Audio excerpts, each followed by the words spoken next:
So our 3 ravenous fans can fire up their streams. Can't shake them, man. We always have those 3. Thank you, 3. They're unshakable.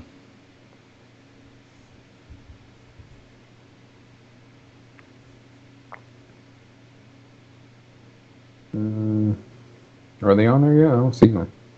It says my notes are not updating.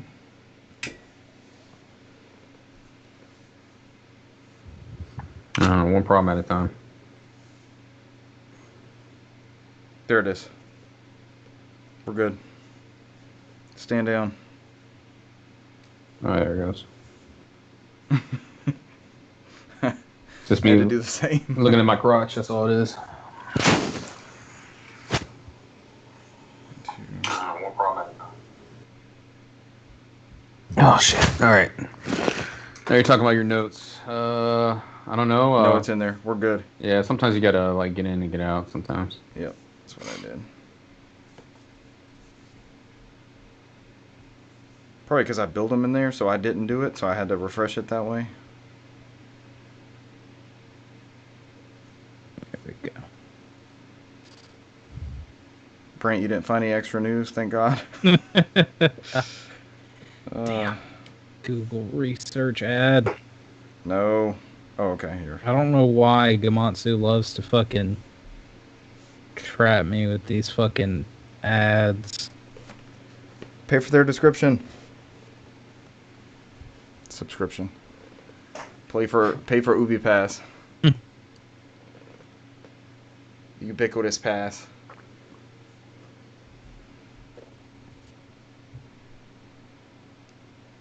Does it look like we're up on everything? Yeah, I'm going with that. Yes. We got 4 people here with us. Thank you, 4 people. We'll get this show knocked out pronto. Has anybody had anything actually exciting occur to them? Besides working their asses off? No.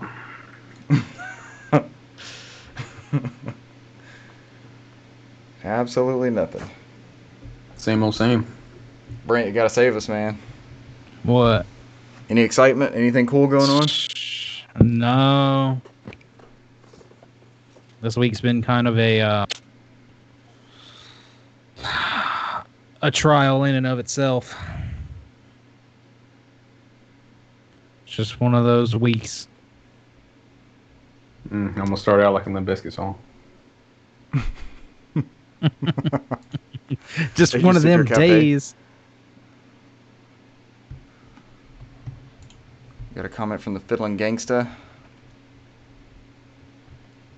Are we millennials? I guess we are. Oh, Lord. Yeah. I was born in Unfortunately, I know I am. 1983, whatever that means to the world. Yeah, mid to late 80s for all of us. Wait, Brant, are you a 90s baby? 1990. Oh, dear God. Yep, you started the new decade. Welcome. You were 3 years old when Nirvana was tearing up the charts. You missed out. I did not miss out. Luckily, all their stuff was recorded when I was recorded. 10 years old, living that life. He didn't have to suffer through Teddy Ruxpin, though. Watching Teddy Ruxpin run out of batteries as... Whatever, man. That was a good-ass cartoon, man. I still watch it. Oh, the Fiddlin' Gangsta says the sad boy ran out of his quinoa. It's pretty good. Oh, I don't know if this is a troll or not. Is this somebody y'all know? I have no clue. They're just watching us. Welcome. We're going to kick the show off before too long. We appreciate the shit talking. Keep it coming. Yes. Oh. It's another millennial thing. Avocado toast. I think that's got to be one of them. Nope, not for me. Avocado toast, hipsters. He's allergic to avocados. Neck scarves. Neck scarves. Tribal tattoos. Like it's not millennials. That's Gen X, man. It's a Gen X thing. What are the things the ESPN guy wears? Well, he's not there anymore. Yes. Comes out of the top of the suit. Woodson. They used to give him shit for it, so sorry. the hell is that? It's a garment. It's a garment. Like an ascot. ascot. Yeah. Why didn't you just say Scooby-Doo? Yeah, Scooby-Doo. Fred from Scooby-Doo. You said neck scarf. Oh, yep. That's it. That would have done it, wouldn't it? Yeah.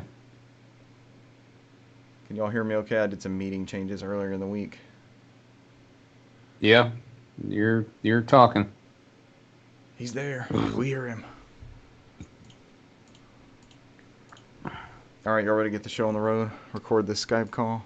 Let's do it. I hear feedback from somewhere. That's probably my playback. Yeah. Let me double check. No. It's not me. Because I have all my audio routed through here. Yeah, I got it. It could be the iPad. Hold on. Yeah, I turned down my iPad because it was loud.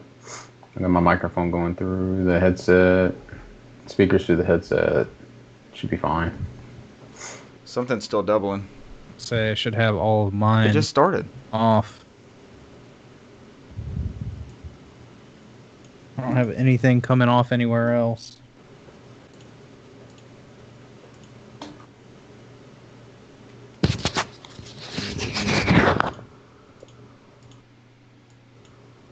Let me just see if it's in the recording. Mic check, mic check. I got rid of whatever it was.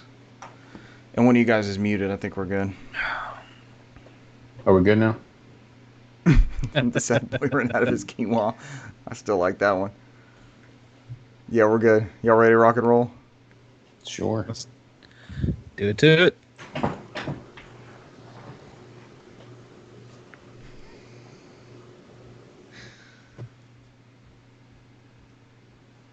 Ladies and gentlemen, welcome to the 125th episode of the NOFODcast. We are no outside food or drink, the Southeast premier video game podcast. This is our 125th iteration. This is the latest and greatest. The first 124 were just a practice for this one. So thank you for joining us. Brand is super tiny on OBS. Let me try to fix that real quick. Tonight we have Sony looks to add Epic Steam to their game catalog. WB Games no longer on the dealer's table. Well done. Mm-hmm. Xbox lames with gold. It auto-corrected, I was told, and was not fixed. Ubisoft deciphers backwards compatibility. They left out 1 through 4, though, or 1 through 3, so I don't know how they did their math. Opening night live showdown in no particular order edition. Great, that's awesome. And you spelled showdown like Samurai Showdown, so that's extra points. Yes. 3D audio love, PlayStation 5 style. That's a very obscure news list. It was built by none other than co-host Cesar Concepcion II. I was drunk with power. who joins myself, Richard Bergman, and Brant McKee. Welcome, gentlemen. I'm looking for some more quinoa for the sad boy. Who is the sad boy? Is that you? I don't know if it's me. I mean, like... We had a shit talker in our pre-show. Thank you, Fiddling Gangsta. We appreciate you being with us. Via the chat. I gotta fix Tiny Brant. Hold on. Where you at, Tiny Brant? He's happy being tiny. He's Limby. Got him. I gotta let him break free. was about to go back to my tree and make some cookies.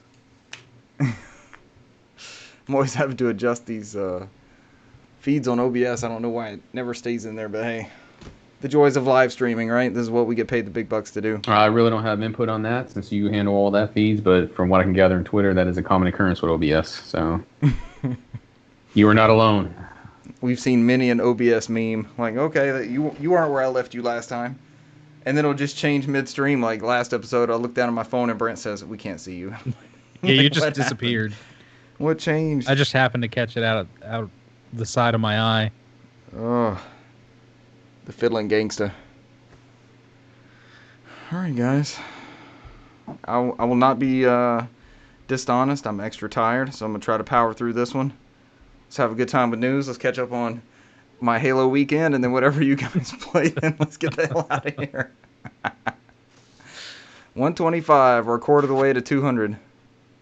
Well, in the second 100, not from 0 to 200. Bicentennial. We gotta celebrate the bicentennial. It's coming. We're closing in fast. Another year and a half in bicentennial time. It will be, won't it? Yep. We have, speaking of closing in on, I saw we were close to 10,000 plays, so congratulations. We're closing in on that. Oh, I have to open up actual SoundCloud now. But it was like 9,700 something, I want to say. Wow. We're getting close. Not too shabby. Yep, 9,724. All-time NOFODcast listens. Boom And shakalaka. that's before we brought this show on the video interface. Before we shocked the internet with our faces. And that doesn't even count the negative episodes. Yeah. There were a lot of negative episodes. We should release those as fillers. Then it'll like all of a sudden be this one that Russell's back into, and people will be like, what happened? I'm sure it's gonna be Sea of Thieves and Star Trek. Sea of Thieves came out when the show was live, right? I don't know. Yeah. Hair's messed up. I just know he was dedicated in those two products, ecosystems. He was heavily vested for quite some time. I can't make fun of him. Halo has done that to me, so that's my weekly update. Yeah, I can't. That's why I said I can't shit talk, because I texted you earlier. I went through 70 episodes of anime this week in 4 days, so. Jeez. You were destroying it. I'm still am. I'm only halfway done, so. All right, let's get this news going. Sony looks to add, as my browser tab arrives. At least you have yours open. I haven't gotten there yet. We'll wait for it. There we go. Gamatsu, Sony Interactive Entertainment, to continue to invest in or acquire companies, explore expanding first-party titles to PC. This came from the recently published 2020 corporate report. Sony Interactive Entertainment continues to invest in or acquire firms with abundant creativity and cutting-edge technologies to build up worldwide studios. An association of first-party title production studios. Most recently, in August 2019, it acquired Insomniac Games, a longtime Sony partner. Worldwide Studios owns 14 studios and has become one of the world's leading game developer networks. Unless you're in the UK, then they just keep closing you down. Destroying all our Wipeout studio and Manchester Gorilla, and VR. One Gorilla got folded into two others. Mm-hmm. Yeah. Studio Liverpool. You'll never code alone. There we go. That's only for your Liverpool fans. It's a pretty good one there. All the Arsenal people are cheering. Anything else to add to this? This is pretty standard fare. They're going to look to re-up and build their portfolio for future endeavors. They also said that they were going to partner with more third-party and second-party people to do more exclusive stuff, which we have been seeing with Spider-Man and whatnot. So that's going to continue. Yeah. And that Epic game, or Epic, I get their products so confused. Unreal Engine. When they did that big unveiling, and it was like the Tomb Raider-esque thing with the girl going through the rocks and the caverns and the water everywhere and that kind of stuff. That was, they said specifically it's captured on PS5. Yeah, and outside of that, I think they end up the whole thing where they dropped that news bit that they're going to explore looking at their first-party titles and see what will work on the PC platform. So, in order to promote further growth and profitability. So. And you've seen that coming, and y'all have seen the Steam charts where like Sea of Thieves is way at the top, and Death Stranding was at the top for quite a while. So that's just going to occur with these first parties. It seems like the MO going forward. And we talked last week about Nintendo having the Minecraft featured in their Direct with the Xbox Game Studio logo, and just it's how things are changing. Yeah. Games as a platform. I mean, there's some things you're going to see some Venn diagrams. So some things are going to interact and some will not. So. Right. Maybe we'll finally get the sequel to The Order one day, 1887. I gotta have it. All right. Brant's down too. They're gonna sell 3 copies right here. I'll take the next one here. This one's also from G Monster from Cell. This one came from Bloomberg, which I could have just put Bloomberg in there, but whatever. AT&T is no longer looking to sell Warner Brothers Interactive Entertainment. Basically, following in a report that they said that I guess the idea was from John Stankey. John Stankey. Yeah, according to Bloomberg, the decision to abandon the sale, which could be subject to change, came following the inauguration of John Stankey, which is a new CEO after Randall Stevenson left. I guess Randall Stevenson was the one who was putting out those fillers And then they basically this whole article goes in detail that they felt that their gaming division would be part of the future for AT&T, and they wanted to hold on to it. But then he did come out at the end and say, hey, but we're always open to make us an offer. So it's all dependent on the price. If you come out there and you come out with something that's more than what it's worth, I'm sure they're gonna take it. So that's basically what he's saying. But right now they're not looking to sell anything, I imagine. So. That's business. I know there's a widely told story of Microsoft going after Nintendo, and Sony tried to partner with Sega to market the PlayStation, and there's all these business deals that go on that make it or don't, and that we never see the light of day. So somebody might have come in and said, hey, we can invest in this, we can make this a bigger bit of our profits, and let's hold on to this catalog.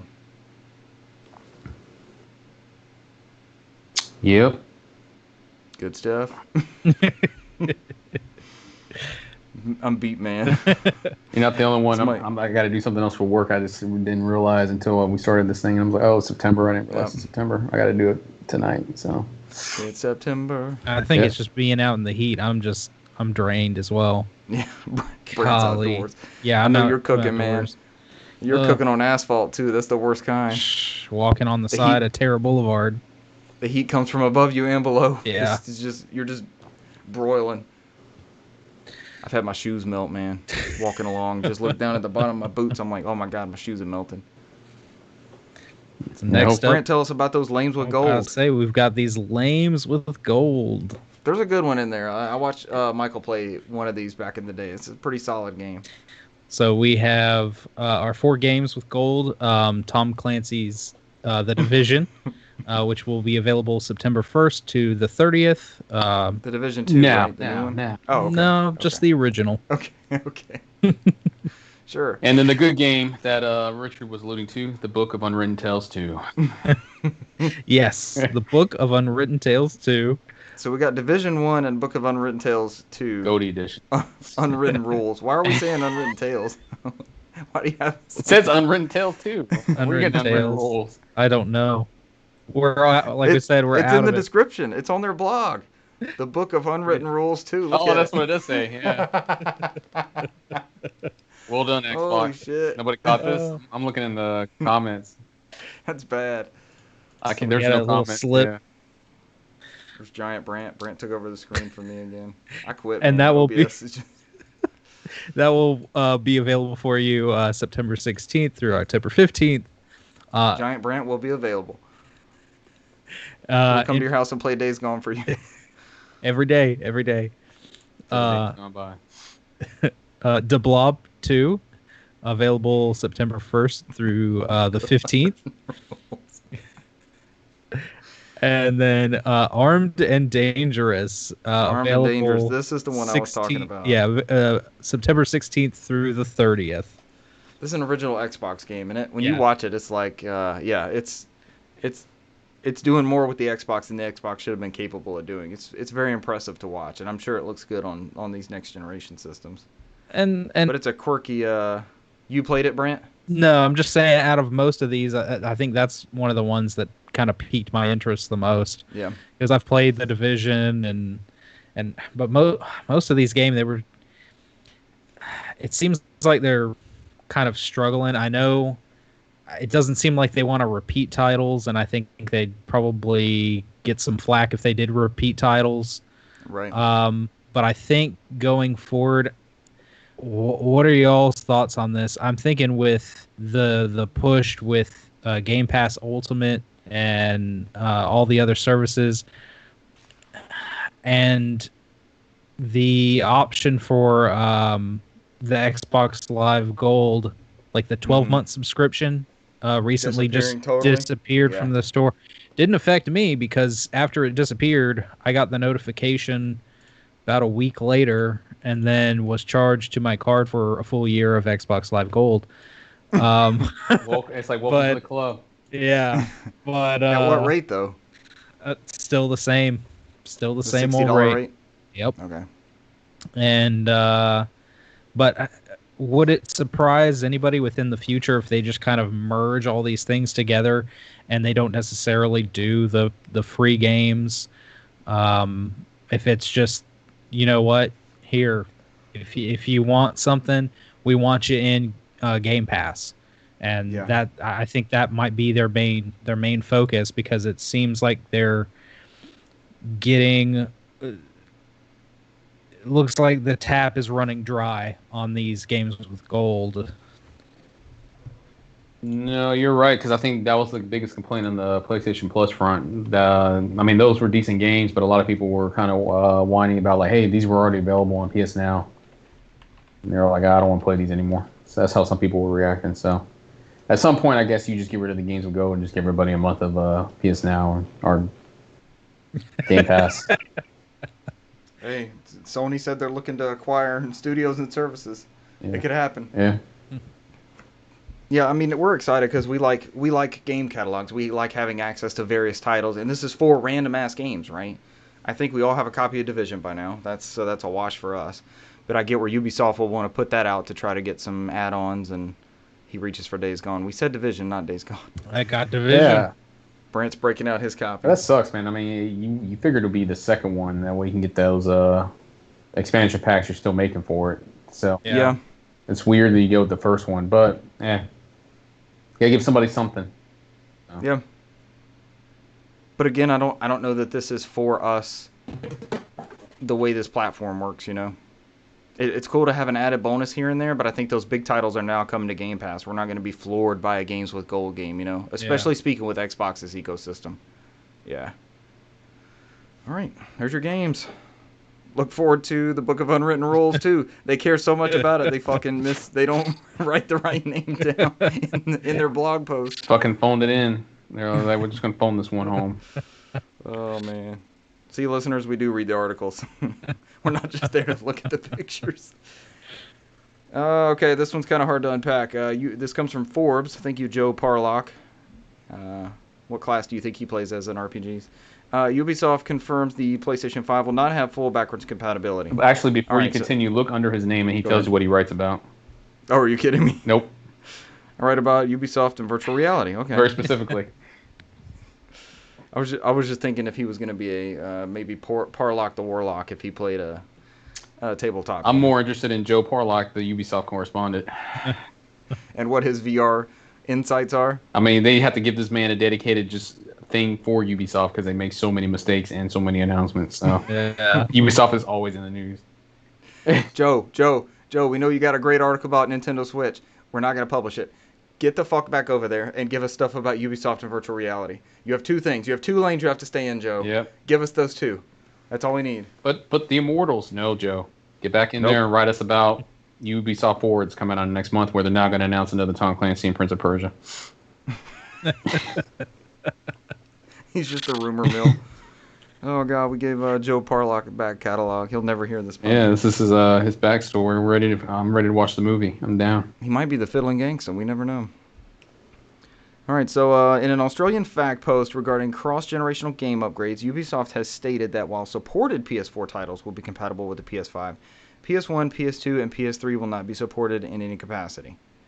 So we've seen patents, and they haven't really officially said anything regarding backwards compatibility. But in this vague guide on Australian Ubisoft, they're stating that it's not going to be backwards compatible. And Cesar, you said the article was pulled, right? Yeah, they put it on their FAQs, and then all of a sudden it was taken down. I think somebody on Twitter said they took it down pretty quickly. Because I think it was miscommunicated. I don't think they were trying to make an announcement for Sony. I just think they were making an announcement for Ubisoft, like, hey, our PS1 and PS2, PS3 games are not going to be compatible on this console. So. Right, and that may be a matter of, it may be like the Xbox One backwards compatibility where they had to submit their game and do that kind of thing. They may not want to go through that with their catalog. And to be fair, as far as Ubisoft goes, they have upconverted a bunch of those games. Like, you can get Rayman on current platforms. You can get Sands of Time on current platforms. You still have access to these titles. Hell, they put that PS1 Rainbow Six game on that PlayStation Classic. So they're a little bit different from other publishers, I'd say, as far as keeping their catalogs going. That Rayman 2 is on everything. It's like DS, 3DS, 64, Dreamcast. It's on iOS, PS2, iOS, yep. Android. You can get those just about anywhere. Yeah. And they're going to want to sell you another copy of Rayman Legends and Child of Light and that other UbiArt game. And the next South Park will come with Butthole and Stick of Truth and something else. So they'll be happy to repackage those games for you. Yeah. Plus, I mean, I think they're just clarifying, especially when you have Sony going the route where you have a digital console and a CD-based one. So, I mean, even if you did make that stuff backwards compatible, you had that whole component where you're gonna have to make that stuff digitally backwards compatible, and adds that whole relicensing and all that stuff on there. That's even if they were going down that route. That might be why they're not even thinking about it, because it's a nightmare right there. I guess they would just rather leave it up to the publishers, like you said, to be re-release that stuff if they can. Yeah. So, I know we talked about it at least a few episodes back, how this rumor was going around that patent, and I think it's more feasible for them to do streaming of PS1, PS2, and PS3. I know some of those games, at least PS3, we've all looked at it. Those games can get a little laggy with the stream quality as you're playing them. But I think as far as PS1, PS2, those probably be pretty steady frame rate, pretty smooth playing games, and especially with that all digital console, like we just said, it's going to be easier just to stream it rather than worry about trying to cram all that hardware into the system. Right. Microsoft has this figured out, man. They've done a bang up job with it, and I hope they've been sticking to all the games that worked are also going to work on the Series X, and I'm worried that it's going to be a case of, it's not any new games, it's just the same stuff you had access to before, which is not like a huge get for me because I have a 1X. I have, I can play those games. So who would play those games? Who would play those old games? Yeah, like it's not the only thing I'm interested in is the quality of life upgrades, because they said you'll be able to do them HDR and do those in 4K, sometimes 8K, 120 frames per second on those old games. So they're leaning into their legacy stuff. You got to give it to them as far as that goes. And I don't take this as a non-confirmation for Sony. This is just some weird one-off thing that the internet has latched onto and written stories on. Well, because there was that rumors going around, but I really don't think Sony's worried about doing backwards compatibility unless they have to, unless they're losing somewhere, and I think they're going to be their trump card to open up their catalog. I mean, it's kind of like how Nintendo did it with the Virtual Console on the 3DS. It was never planned; they just ended up doing it because of lack of sales. So, yeah, I think that's what it is. Why spend money there if you don't need to? So, I get it. But and then plus they have already experimented with doing PS2 and PS4 with the quality of life upgrades and putting it through 1080p, adding trophy support and those other features, and those were too expensive, and I guess the sales weren't there. So because not a lot of third-party publishers took part of it, and they were interested in the beginning, but I think because they had a studio out in Europe that handled all the conversion process, and I think it was just too costly. A lot of studios didn't see a return of profits to do that, and I think that was the only way you could do it. I think that's how Sony dictated it. So. Some of those games were on sale this week. I was noting that that Best of PSN sale or whatever it is. Mm-hmm. They've got a bunch of those on sale. So that'll be a good way to pick some of those up. It was one of the trilogies, if I remember right. I can't remember if it was Grand Theft Auto or. Yeah, I think that was on there. I think it was GTA. Yeah. And then the Jack collection. So. Jack collection's like always on sale. That I think the Arkham series is on there. Yep. Super cheap. Last of Us. I think both Last of Us are on there. There's a bunch of stuff they've got. I gotta give it to Sony. They're probably the closest they've gotten to the Steam sales out of all the three publishers with their big games. They're weekly. There's always some underflowing weekly thing. And it's enough for me to sit there and look at do I want to buy a digital copy for $5? And sometimes I just do it because it's only $5. No CD copy. I don't have to worry about taking the disc out every time. So for $5 I'll do it. I won't do it for 20 or 30, but for $5, hell yeah. 10 I'd be like, depends on how good the game is. So. I'm still waiting to my knowledge, they never ported that Ratchet and Clank collection to anything, and I've got a sealed copy on PS3, which it's not worth opening that at this point. That or it's always Sly Cooper that's stuck on PS3 also, so and Vita. Yep. Yeah. But somehow I have a digital copy of that, and I have a digital copy of Jack, but I don't have Ratchet and Clank, and I'm like, I'm not gonna open those discs. But it never goes on sale. That Jack collection is always $10, and Sly is always $15, but Ratchet for some reason is $20. I'm like, why is this our tier for Sony PS2 platformer collections on PS3? It's like that's what they decided. That's the law. If y'all ever see that Ratchet on sale, I want to get it. It was $7.99 like 6 years ago. I saw. It's like, damn it! How come I couldn't catch it then? Yeah, because you weren't thinking about digital stuff at that point. It's not. Nope. It's not convenient like it is now. You have to sit there and pull the disc out of the case. That and I've got a PS3 with a 500 gig hard drive, and I got a bunch of stuff on it for my kids, and they lose interest in a game in like 5 minutes, and I just change it to something else and hand it to them. So that is I've realized the value of that and not having to do all the disc swap and stuff. So it does work for some. Save on that Blu-ray laser. Yep. Use it just for Resistance. Let it burn up on Resistance. For disc-only titles. Resistance Fall of Blu-ray. All right, so I found a good Gamescom article. Cesar, I know you just put a Google search in there, which you've posted some random Google searches, which I'll not mention on the podcast, that led to some scandalous links in the past. So thank you for not taking. That sucks. I actually pulled it from a website that was from a Google search, but I guess I didn't actually save it. It just saved your search results. But I've got the Verge originally, article up. that was I just clicked the Verge. Verge. Yeah. Okay, it was the Verge Verge article. Yeah. Good. I'm like, okay, Cesar just Googled it, and he wants us to pick. But, Brand, as you can imagine, sometimes you hit that link, and it is not what you're expecting on the other end of the rainbow. It can be graphic of sorts. You just look at it and go, oh, Cesar. I got to close this one. Not again. Or it boots into your favorites. Oh, tentacles. Not again. The Verge. So there was a Gamescom. Was this a Keighley joint, or was this like a joint venture between? No, remember Keighley? He hosted Gamescom last year as a continuation of this. I think he just did it remotely from the U.S. instead of actually going to Germany this year. Gamescom opening night live. 2-hour-long event. We got an update on Fall Guys, including a season 2. We got some more details on Star Wars Squadrons, Call of Duty Black Ops Cold War. Dragon Age showed off some like teaser art shit. It was like really nothing. Star Wars is coming to The Sims. And the 12 minutes looked good. Go ahead. Yeah, no, you had it right. I think they threw in there that Call of Duty Black Ops Cold War in there, but I don't think that was part of the show. I don't know why they threw that in there. It was like a pre-show or something, or a commercial, or the controversial thing where everybody's bitching about Ronald Reagan being in that game. I'm like, that's the 1980s. I don't know why he wouldn't be in there. I know he's not popular, but cancel culture has to get Ronald Reagan out of the Call of Duty Black Ops game. I guess I was like, I don't know, man. There's certain things I can agree with, and there's certain things I'm just like, I don't know who's the equivalent of Ronald Reagan that'd be acceptable for you to be in that game. I don't know. Nancy Reagan.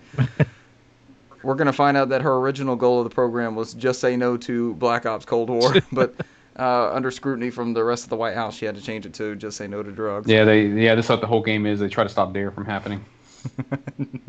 No more DARE. Yeah. McGruff the crime dog. That no more of the fucking the president's seal in front of video games, or was that George Bush? I can't remember. Don't do drugs. I know what you're talking about. Yeah. I remember that. Yep. It's the FBI warning at the beginning of arcade games. Yep. This game cannot be copied or reproduced. Play this game, don't do drugs. That was the second thing you got. Yeah. Brought to you. Don't copy this game and don't do drugs.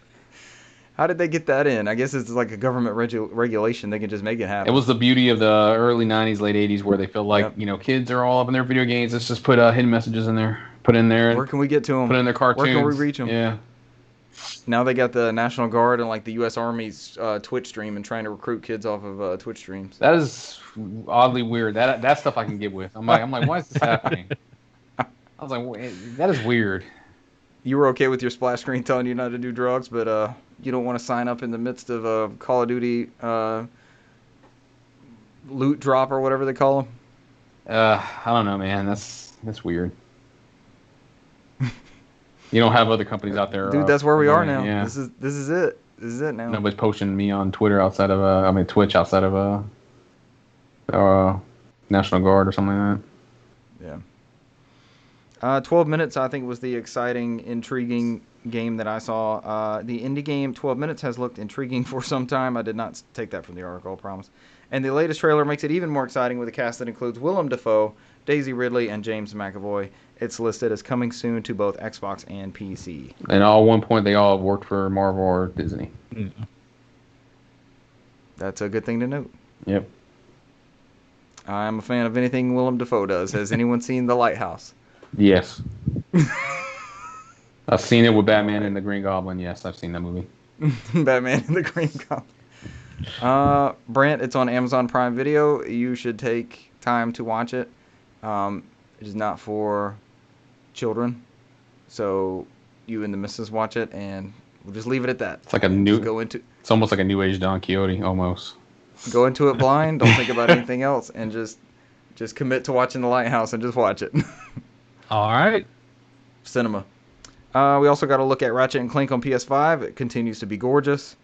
The discourse on Twitter after that I kept seeing was, okay, I'm just buying a PS5 for Ratchet and Clank. That's all. That's all I'm going to use it for. It looks amazing. I think that most people will be bitching on Twitter about their prediction on these games are going to be like 10 to 15 hours long, and they're like, why am I paying this much for this game? And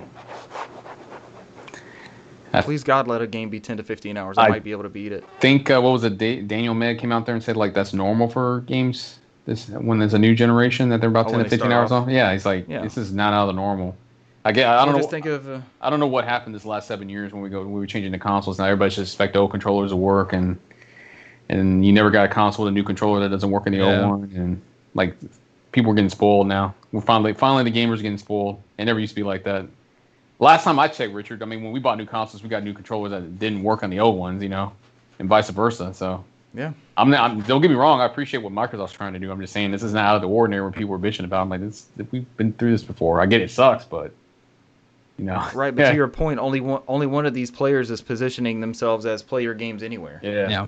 Only one of these people is like, plug this controller that you've already had into this thing that you bought 10 years ago and fire this up and it'll probably run. You'll be okay.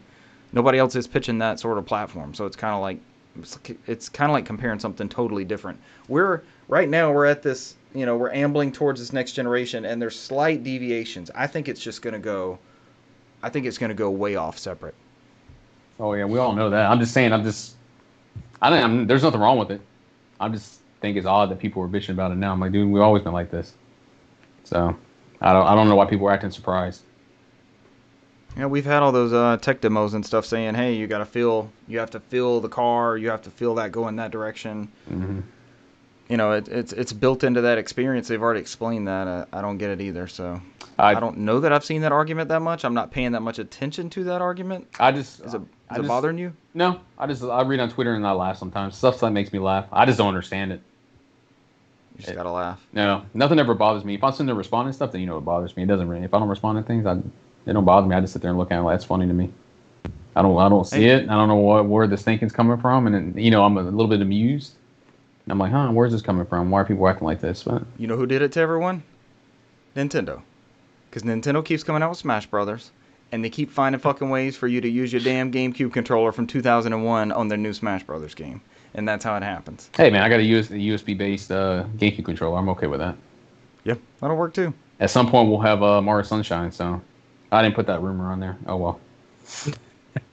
I forgot about that. Elaborate. There's an actual Mario Sunshine rumor? Oh, with the Mario 3D collection, where they, I think they're supposed to do an announcement this month for later this year, and I think 3D Worlds gets pushed back to next year. As its own standalone thing? Yeah.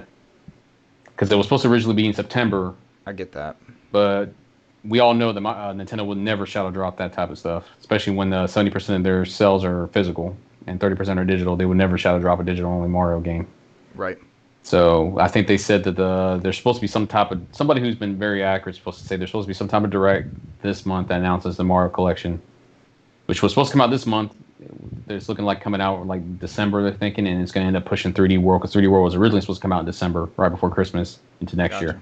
So they said I think I saw somewhere September 9th, but I'm trying not to look at that, because just like Brent said, I mean, we spoke the last 2 episodes about Nintendo Directs, and already it's like, when's the next one? When's the next one? When's the next one? Like, I think are they just consumed with the potential of announcements, and that's all it is? Like, they're not even playing the games? I think they just want stuff to do, but I think that guy didn't even give a date. He just says it's supposed to be sometime this month. That's the rumor. He didn't go like it's going to be on this day like everybody had said. He just said supposedly, and it's not a confirmation. He's like, September. He thinks they'll announce in September for the end of the year.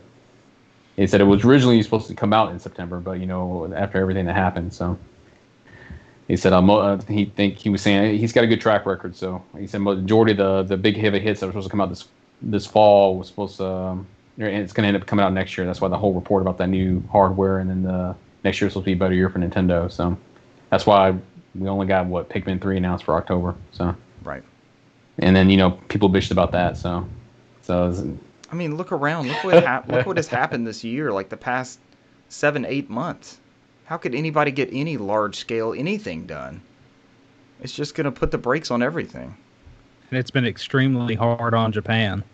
Yeah. Just they're the way that they do things. I mean, they're so much into a style where they leave their house and go to work, and work is completely separate from their home life. They don't take work home. They don't take personal to work. And a lot of times they overwork themselves. Right. And then with everybody I think Cesar brought this up before, that it just became a lot harder for every industry in Japan because people were having to start work from home, and there were people that didn't even have internet access in their house. Yeah. They didn't have the basic infrastructure to keep working on a game. Yeah. Yeah. And people don't think about that. They're just like, where's my Mario? Where's my this? It's a state of gaming. I mean, the more people you add into gaming, you're going to get more diversity and people thinking like this, and just hopefully it doesn't go down this route. Uh-huh. Like I said, it don't bother me at all. I sit there and I look at it and I laugh, and I'm like, it's weird. Then I guess I laugh because I know I've lived in the 80s, and I've gotten games in the 80s, and I've seen it go everywhere, so it doesn't really particularly bother me at all. So it's basically the thing that pops up on Twitter every 6 weeks or so, where it's like the news report of the angry parents that the new Super Nintendo does not play the Nintendo games that they already have. That was like a big ABC News report. Yeah. It was like they did a whole thing on there, and parents were pissed waiting in line for Super Nintendo. Like, why I gotta buy this new console? And then in the back, I see in the background, like the NES has dropped to $100 at that point, and they're just stacked up. And I'm like, please God, right now, let me go to that store. I will buy a brand new Nintendo for $100. I will get several. I will get one for everyone I know right now. Tell me where that store is at. I'm glad we can use time travel for our advantages and not for disadvantages like that. Just walk. That's what I would do. That's probably the first thing I would do is go buy a boxed NES. Nope, I would rock into Funko Land in the 98, 99 and pre-order every Sega Saturn game. It's like, give me 2 every one. Let's go. Yep, 2 of every single one. I would sit there and be like, give me that. I got 5 copies of Burning Rangers. They were selling like $20. Definitely get that Panzer Dragoon Saga and Burning Ranger. Just stockpile them. Finally get my After Odyssey instead of that bullshit Odyssey game that keeps sounding. That pops up. Oh god, the PS4 one. Hey, by the way, there's going to be another Sega console, and it's going to fail. Here's $200 to get that on day one, and Virtua Tennis. Going to get one of those too. Yep. Call me up in a couple months. You'll see. That and every 2D fighter that's super expensive on Dreamcast. They're unreal. They were unreal. Back to the news. We got a Medal of Honor VR look. This looked kind of weird to me. I don't know what you guys thought. I'm usually down with World War II shooters, but the VR, like the way the hands were just like hanging out in front with the gun, it had a off-putting look to me. I know you don't see that when you're in the game, most likely. I'm okay with it until this is the Oculus one. I'm not doing this. Yep, it is the Oculus one. Yeah. That you have to sign up with your Facebook account. That I don't have. All right. I'm locked out of that ecosystem. There's nothing I can do, and I'm going to represent that to the day I die. The new Medal of Honor is called Above and Beyond. I didn't know I had a subtitle. There's an expansion for Doom Eternal called The Ancient Gods. Part Uno. Never played Doom Eternal. I'm waiting for it to drop in my wheelhouse. Not on Switch. I'm probably going to play that one in 60 frames per second somewhere. It seems like we'll get the PS5 and Series X upgrades before we get the fucking Switch version. Yeah, I'm not trying to be an asshole, but that's what it seems like because that thing has been silent. Yeah. Non-existent. Bridge Constructor The Walking Dead. Where did this come from? It's like their crossover, like their Portal thing, so.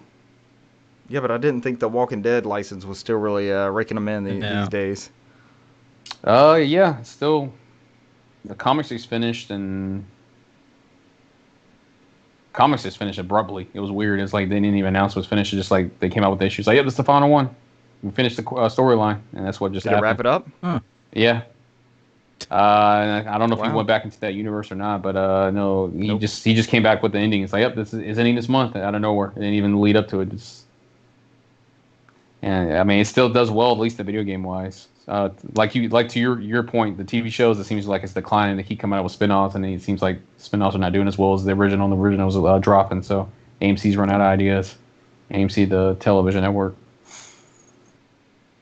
not the movie studio, who's also running out of ideas because they're selling their small studios out in Europe to make money. So, World of Warcraft's next expansion lost it.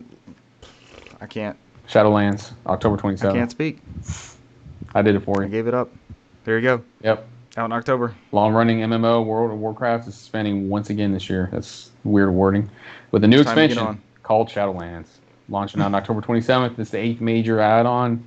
And Blizzard describes it like this. Forge a path with game-changing Covenant. Conquer the ever-shifting trials of Torghast. Tower the Dam to create your own legend gear. And seize your destiny in the world between worlds. I don't know what the fuck any of that means or what you do there, but if it's your thing, enjoy, everyone. It's the world between worlds, sir. I occasionally jump on Final Fantasy 14. I think I got like 200 hours in that game. That's about as far as I go with any MMO. So, and it's just me getting my ass kicked because somebody else from a high-level party always jumps in my thing. I'm like, no, bitch, go away, and I'm dying left and right because he's bringing every enemy with him. I'm like, oh god. So. World of Warcraft Shadowlands. How's that the 8th expansion? I thought they were on like 15 or 16 at this point minimum. Don't they do one a year? That came out when I was in retail. They used to do one a year, and I think they stopped doing one a year at some point because they were losing subscribers. They were doing one a year because it was building subscription, and after that they kind of peaked. And after that, they just kind of do like a growth, and they just did updates in the previous expansions instead of forcing people to log down and paying an additional $60 for a new title or $40 for a new title, and then the $150 for the collector's editions always win like super rare and expensive. So. I've got one of Russell sitting around here, the Burning Crusade. I think it was actually the first expansion. One of them. Sounds like an STD. All right. They all sound. Every single expansion sounds like an STD. Shadowlands. That Burning. I said the burning one. Burning Legion. It's always something burning. Legion. Mist of Pandora. I know way more of these than I thought I would. I'm lost. Classic. I'm pretty happy. Classic. Yeah, got it. World of Warcraft Classic. Warcraft 1 on Sega Saturn. There we go. Oh. I did it, everyone. That one was good. Russell has it disc only with some codes. All right, World of Warcraft. Let's play a game. I'll read you the... Oh, Lord. I'll read you the expansion, and we decide if it's an STD or not. Here we go. You ready? Sure. The Burning Crusade. Definitely an STD. Yeah. All right. Wrath of the Lich King. Oh, definitely. That just sounds like a sexual position. Cataclysm. I could go either way. Sounds like something in the back of the Kama Sutra. Brant, what's your vote? Have you ever suffered from a case of cataclysm? Nah, it doesn't have the ring to it. All right, you went giant again. Brant, it's something with yours. Your NDI source is messing with us. He's taking over. Sorry to interrupt this grade A content. Next up, Mist of Pandaria.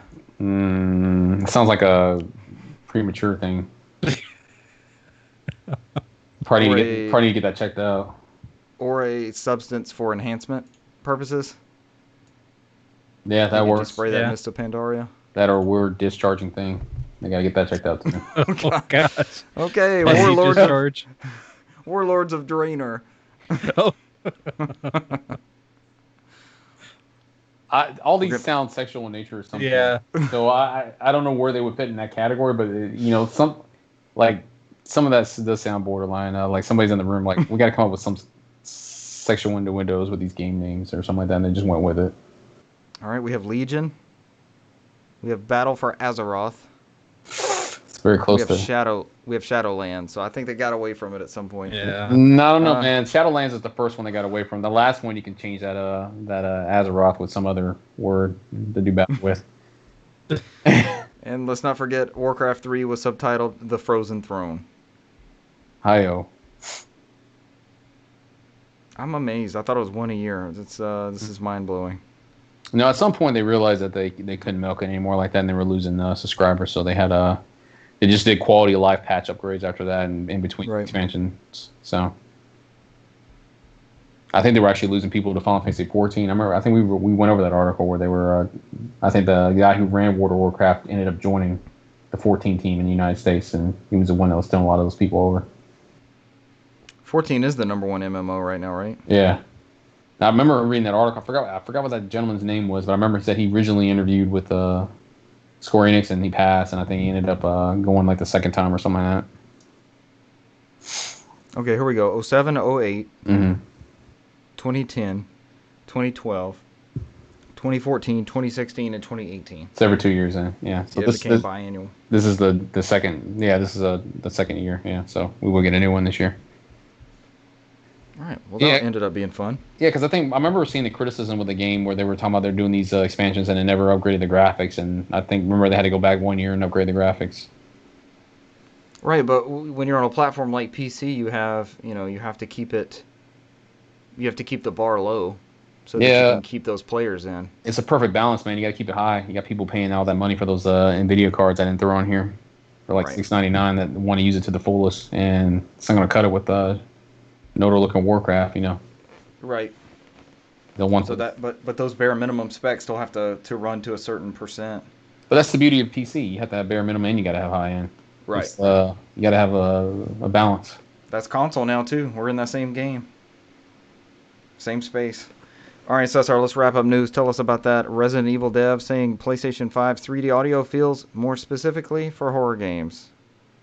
Yeah, I saw this article and I found it interesting because you know how we feel about 3D audio. And this one actually I just found it somewhere. I remember reading on Twitter, but I found it on PlayStation Trophies. I don't think we ever referenced this website before. Okay. But I think they referenced the PlayStation blog, which was a very deep article talking about specifically for this fast solid-state drive. And this is from Matt Lorgan from the PlayStation Trophies website, where they I think the biggest thing was the executive producer for Resident Evil: The Village, where he feels that audio, it's what he says on here, audio is key feature to really push the next generation experience with PS5, explaining Takeuchi.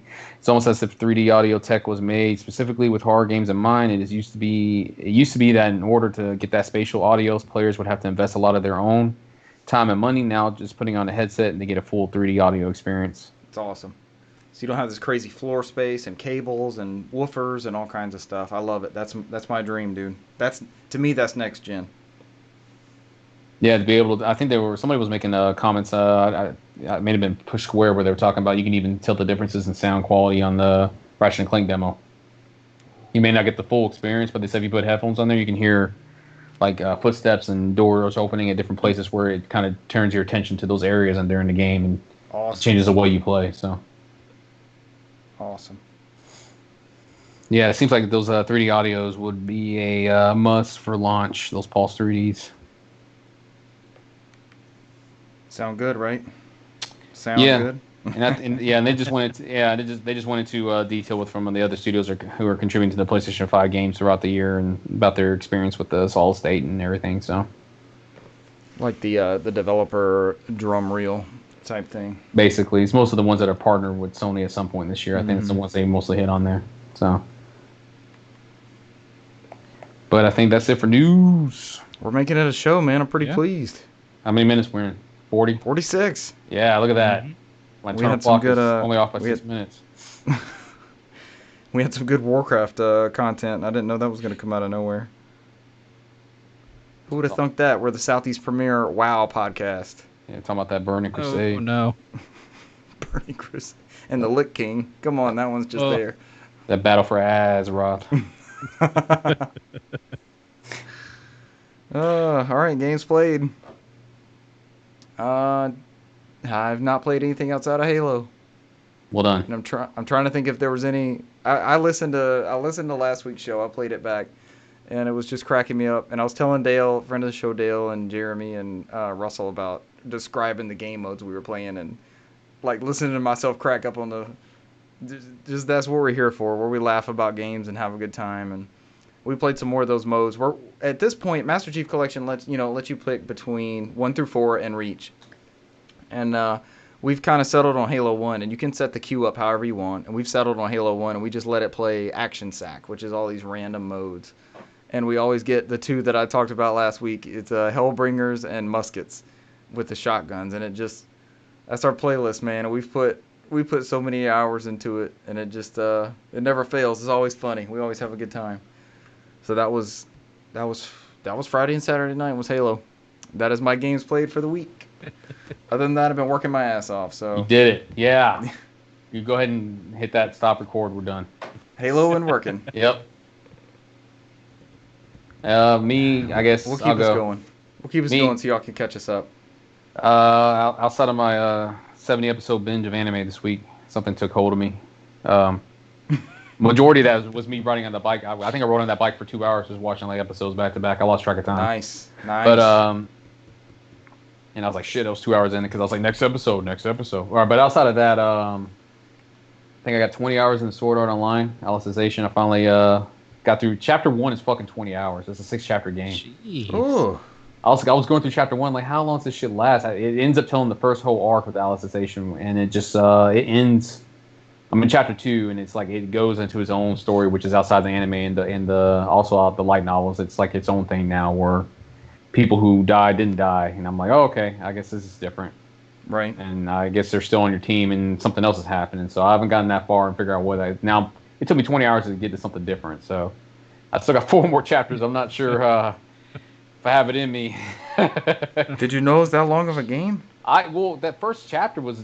I just didn't know. It told the story. It told the story of the first season of Alicization, and it did it outside of some bullshit. We're kind of dragged with the mechanics where it's like, this is how you attack, this is how you block, and it's like there's some missions in there that was not part of the story, which kind of dragged it on. But I mean, it wasn't bad. I mean, I like that story arc. So it just it did lull at some points where it does like the tutorial areas. And I'm now a little bit more interested now since the story's completely different. It's not anything like the light novels, or it's not like the anime. So I'm seeing something different, a different interpretation of that kind of story. So I'm kind of interested in that aspect. So I don't know. We'll see once it opens, because now it's on chapter 2 is when the game fully opens.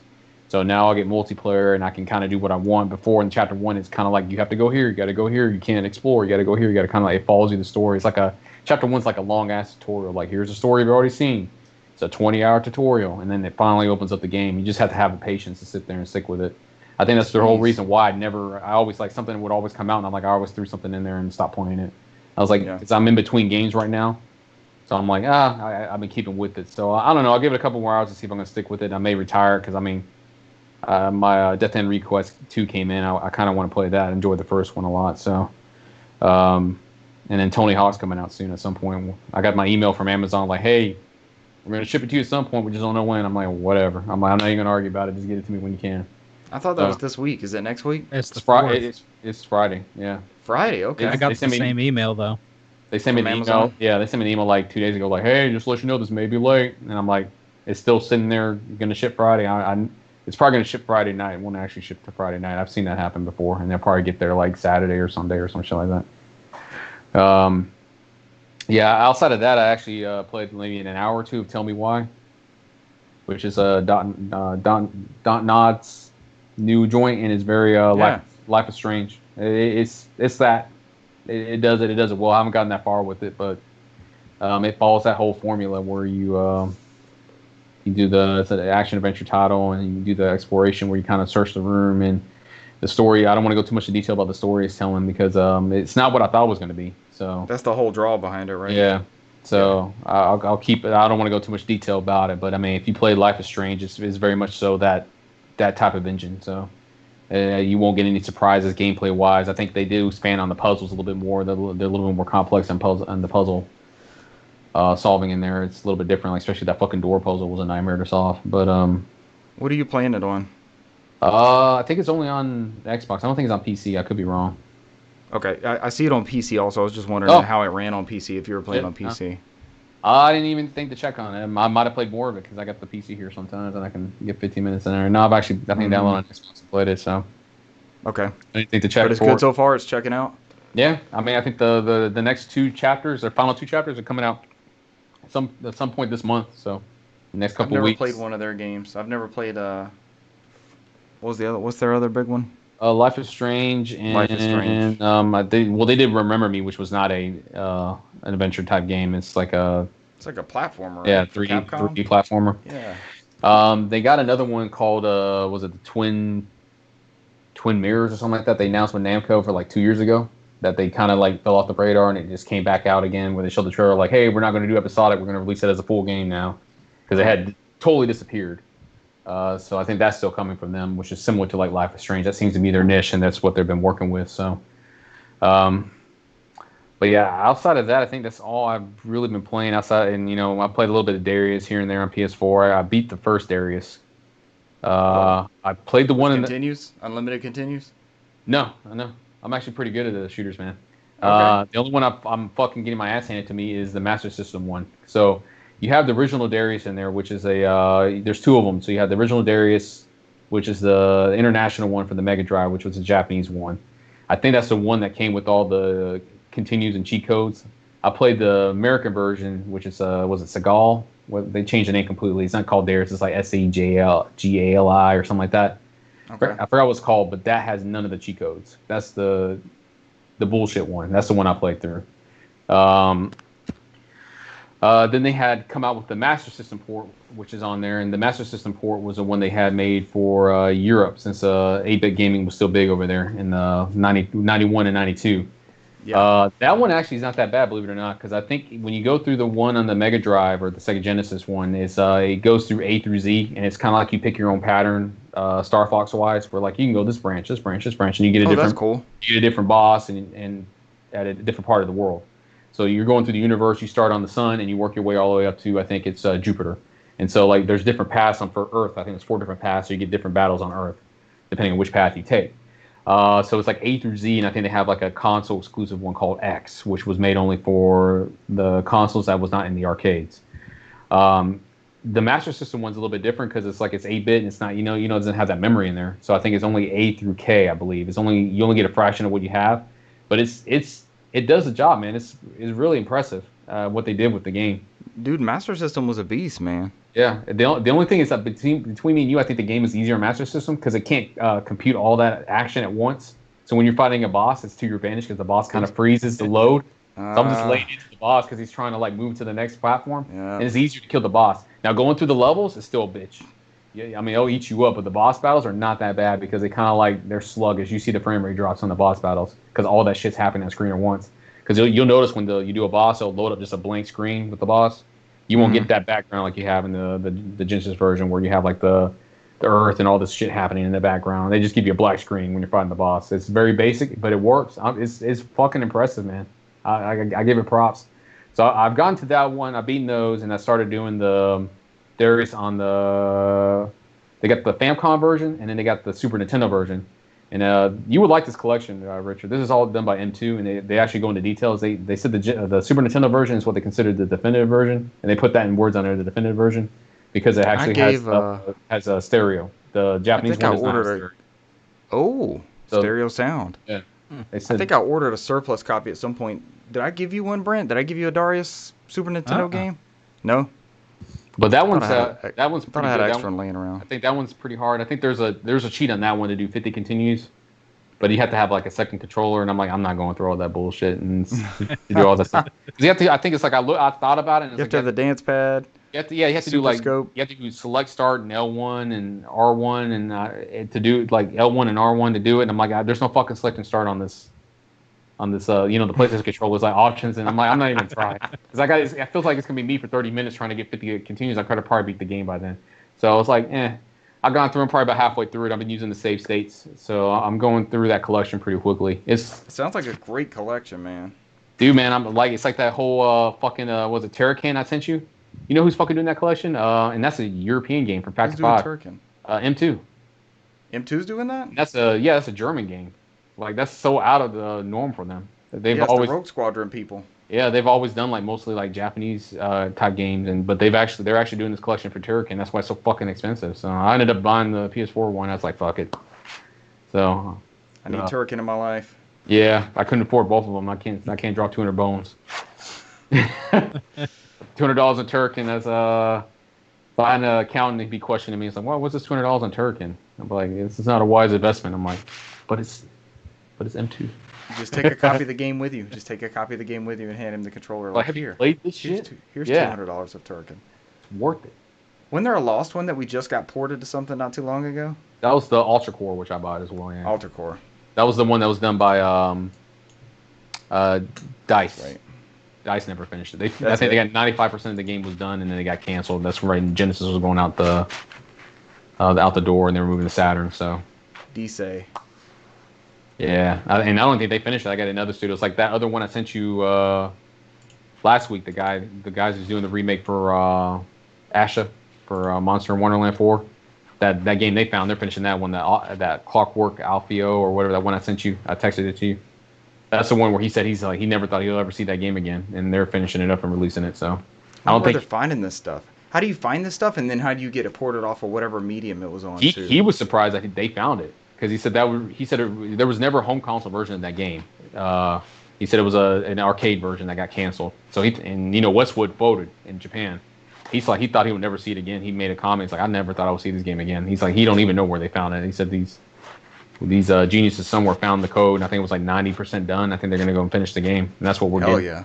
So, I love stuff like that. People find, like, Dreamcast dev kits with games on them, and they're able to dump them, and people finish. They add levels and online capability and stuff. It's good shit. But, yeah, I don't want to go into too much detail. That's pretty much me this week. What about you, Brent? Same old. Still going through Ghost of Tsushima. I keep getting into the side quests. Keep getting into just exploring. That's part of the game, man. I know. You're lost in it. You don't have that free time like I do to blow through it. Like I sat there for like 10 hours one day, and I was like, damn, what did I do? What have I done? And I'm at the point now where I'm supposed to go back to my home and reclaim my family's armor, and I keep like starting to head that way, and then something else will catch my eye, and I'm like, oh, there's a shrine here. Oh, somebody calling for help. Oh, this over here. Oh, what's this over here? Bullshit golden bird. Yeah, golden bird going. I'm like, oh, let me follow the bird. And I'm like, yep. And then you end up being like 600 meters away from where you're supposed to be. I'm like, okay. But I found this fox den. I found another fox den. I found some more bamboo. Then another fucking bird lands right by you when you get to the fox den. You're like, oh, I'm just gonna keep going in this bird trail until you find that fort which starts whooping your ass. He's like, you're not high enough to do this fort, and it's like you're getting arrows and you're dying instantly. I'm holy shit. I'm not supposed to be here. I'm sorry. There was one area I did that just for fun to see how I would do. Is instantly. There was I jumped over a wall, and I mean it was nowhere I could go because it was immediately enemy territory, and there's no way to get back over that wall without going through them. And it just kept getting the message: you're entering an area with overwhelming enemy presence. Yeah, enemy presence. Stamina. And I was just like, well, I'm gonna see how long I could last. I think I stayed there for like 20 minutes before I was just like, oh my god, I'm just gonna die. I can't do anything else. I used every last little trick in my arsenal. Yeah. I mean, it just. But you did better than me because I think I usually just walk up to the fort in an accident. I'm like 85 arrows are falling on me. I'm like, dude, my life's always down in red. I'm like, it's like my bad. You didn't even give me a chance to turn around and walk away. It's like I'm not supposed to be here. I'm like, god. And that's the thing is sometimes it'll do it automatically. Like there's like 5 different directions. Just a swarm of arrows will hit you. Yeah, I'm like, what the hell? I've already unlocked that ability to where you can, if you're down, you can bring yourself back up. Use that resolve. Yeah. That's how I started. It's like I walked in and I'm like, oh, overwhelming presence. Well, I can't fucking go anywhere else. And I took another step and immediately fucking down on the ground, face down. I'm like, oh god, heal. And thank God they don't save you in there like you're just saving and dying. Yeah. Saving and dying. Oh, that would suck. That would suck. I would like quit. a bad Halo save when you're on the Warthog and flip over the edge of the siding or something, and you see checkpoint reached, and then it loads again, and your Warthog's just flipping through. It's that thing like that friend of the show Renee, where I always tell you that story, Richard, where I fucked him over in that Tomb Raider game on the Dreamcast, where it lets you save anywhere, and I was an asshole. Then I apologize, Renee. You listened to us where I saved it right before Laura Croft broke her neck, and so every time we load the level, she dies instantly. Oh, and he looked at me like, "What the fuck?" And I thought I was like, "Yeah, that was kind of a dick move. My bad, dude." So I was like, he was pissed about it. So I mean, that was like I think that's when we were like teenagers. I think I was like 17. He was like, that's fair. 12 or something like that. He was pissed about it because he was.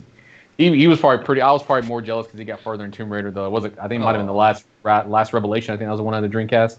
Yeah. That I ever got, but for whatever reason, it lets you save anywhere. I was like, that was so dumb. I don't know why it lets you save as you're falling to your death. Like he would be like right there on the ground. There was nothing he could do. As soon as he loaded, instant death.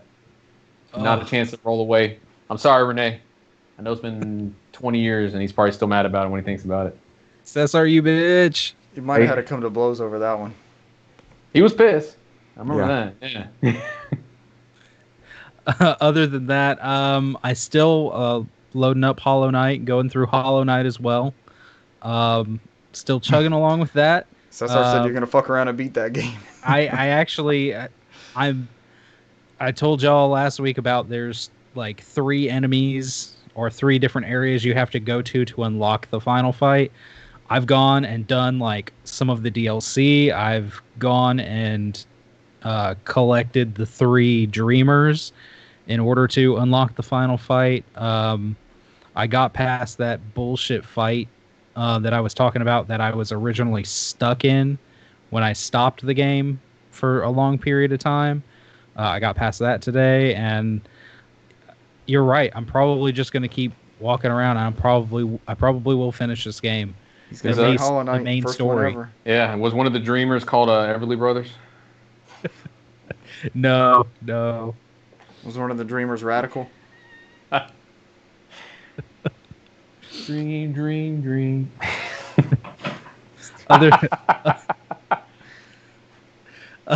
I'm sorry, Brent. I had You're to. good. I had to throw You're in good. Everly Brothers. I was like, I heard Dream. I was like, Everly Brothers. Stuck in my head. Fucking. Other than that, in anticipation, I loaded up Tony Hawk's Pro Skater for the PS1 on put it on my Vita. Nice. And just kind of played through because I did it today, so I just had time to go through the warehouse and school. Just like you did when it came out in the 1990s. Gosh, Pizza Hut. that game like was one of the main titles that like built my childhood and built my experiences with the PS1, and it holds up so well. I love how arcadey it is. I love how well it still holds up. I mean, it's still you've got the skaters and everything is all jagged and stuff is a sign of the times, but I'm excited for Friday. I did hear something that's potentially troubling about this. Now it's just a rumor, and I just heard it today. Is that the whole thing from Dragon Ball, like TN? That whole. I'm trying to spell it out if I can. A-S. DRM. Brent knows what I'm going for. DRM. There's a rumor floating around that this game will have out of the box DRM, that basically you get the game and the game is useless until you put it in the system and connect online. And the whole game's on the disc. We finally got the part where the whole game's on the disc. Why not? I mean, it's digital future.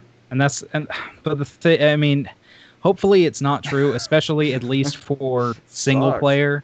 If they have that on there for multiplayer, fine, whatever. I really don't give a fuck. But to counteract, it could be just for the music, some way that they can easily remove music. It's possible. Because remember, how many times have we had Grand Theft Auto 4 patched on the Xbox because of the fucking music? That thing patches like every day, like because they take some music out. That's my guess. I don't know. I'm just thinking it might be an easier way where they can just take songs out without having to patch it. They just block it. But think about it. I mean, if you've got the disc and for some reason you don't have internet, or say it's let's just say 5 years down the line and 10 years down the line, something, a little bit farther on, and they've completely cut support for the game. You pop that disc in, it reads the disc, it goes to boot up, and then you're at the loading screen, and then you get into the game, but you're not even in the game, and it says that online support is no longer active for this title, and you can't even play this game anymore. That's the fear. It's very disappointing if this rumor is true. You'll be back on the PS1 copy playing the on the Vita. You'll be back right back on it where you started. Yep, because I definitely won't be booting up the shittier HD collection that came out a few years ago. Yeah, I remember that getting panned pretty bad. So to answer your question, I guess somebody from Platonic, or I don't know what he has to do with it, said, I've been told this isn't true. There is a day one patch, but the game can still be played without it. My guess is the box messaging is a caution on Activision's part. Yeah, and that's why I didn't want to say anything about news or anything. Yeah, I didn't want to add it to news because it was a thing that was just rumored. It's not fact, so I didn't really wanted to bring it up, but not as a absolute 100% thing. Brant, try it next. Turn your system offline. Make it go offline before you pop it in, so we can find out next week. So apparently he says the only reason why he said anything is because he's only sharing to debunk the rumors, and he's been told officially by Activision. He doesn't work works for Platonic? Yeah, the people who work on Ukulele. So, what ties would he have? He's a news journalist also. News journalist at VGC News, Words and Ukulele, Impossible Lair, CVG. He also works as a journalist. He's also a West Ham fan, so I trust him. There we go. Truth comes out. He's an ST holder. Season ticket holder. Your biased news from Cesar, the West Ham fan. Hey man, he can't be all that bad. He's a West Ham fan. But yeah, I mean, I'd heard people already saying, well, if that's true, I'm gonna cancel my pre-order. But I'm not like that. I'm not at that point. I'm not. Yeah. But it was just something that I was like, man, I really hope that's not true. And if this dude from, if this guy's saying that it's not true is what he's heard is there's day one patch and you can still play the game, everything's good. We'll see. I'll do what you were talking about, Richard. I'll take my PS4 offline and see what happens. Yeah. And then we'll know for sure. I believe it on PC because they always do like de novo on that shit where they always try to do anti-copy and then they always end up taking it down. I think after 3 or 4 months because somebody always finds a way to break it. So yeah. Mm-hmm. And then the last thing that I got to, y'all are gonna love this. We just kind of, because I couldn't get co-op to work right with it. It just wouldn't log in everything correctly. But we played Doritos Crash Course. Hell yes. The T-Rex game?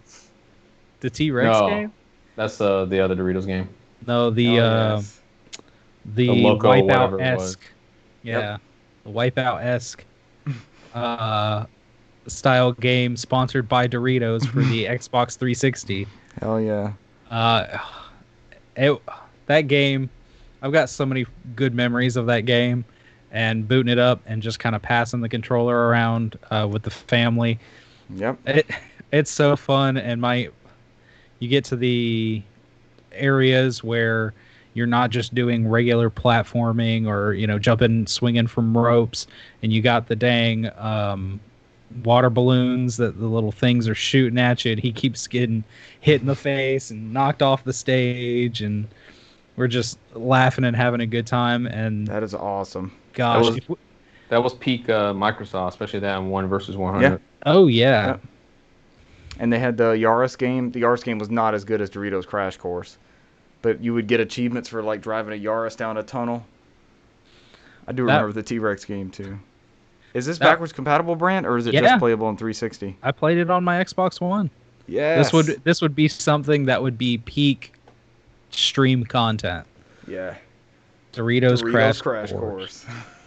Brought to you by site sponsor Doritos. Now it's all about that Fall Guys. Fall Guys. Fall Out Guys. Mm-hmm. Fall Out Guys. Mm-hmm. You like that better? But yes, that has that was my games played for the week. That was it. We did it.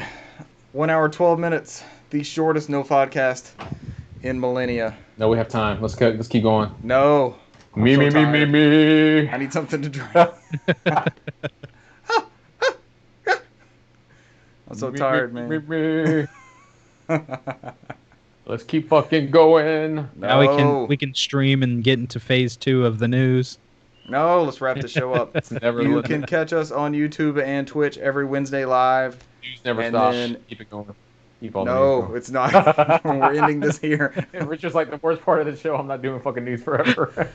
I'm trying to see if I can mute y'all. Fucking mute both of you and just record myself. Yeah, I can. I actually could mute both of you. We're not going to do that. Oh, that was just a funny bit. The podcast will go up every Thursday or Friday at your favorite podcast aggregator, wherever your RSS feed accumulation client is found. You can find our podcast. Anything else, guys? Oh gosh! I put an image out there for Brent for the new. Hell yeah! The new ReZero game for PS4 and Switch. They just released a new image, and that was it. He's trying to keep it going, ladies and gentlemen. We are going to get out of here. It was a great show. Thank you for joining us, Fiddling Gangsta. Don't forget to subscribe. We're up to 126 views. We're up to 21 viewers, or followers, so we're getting there. We're slowly climbing to 50. Tell your friends to follow the show. Tell your family. Tell those friends to tell friends. Tell them that there's a mature rating on this show. Possibly. We did do the World of Warcraft expansions STDs game today, so yes. I guess that puts us in that category. Tentacles and other things are mentioned. Oh, God. A lot. Tentacles. Oh, God. Y'all keep bringing up the tentacles. It's not even in my world. That's I've never hobbies and interests. Actually, when you go back to listen to this podcast, I never mentioned that at all. That's Brent's contribution. I think my name was thrown in there that I was associated with it, but I never confirmed or denied. I was like, I'm not going to bring it up. All right, Brent, you now own the tentacles. Oh, Lord. All right, ladies and gentlemen, thank you for joining us this week, and we'll catch you next week. Bye. See you. Adios.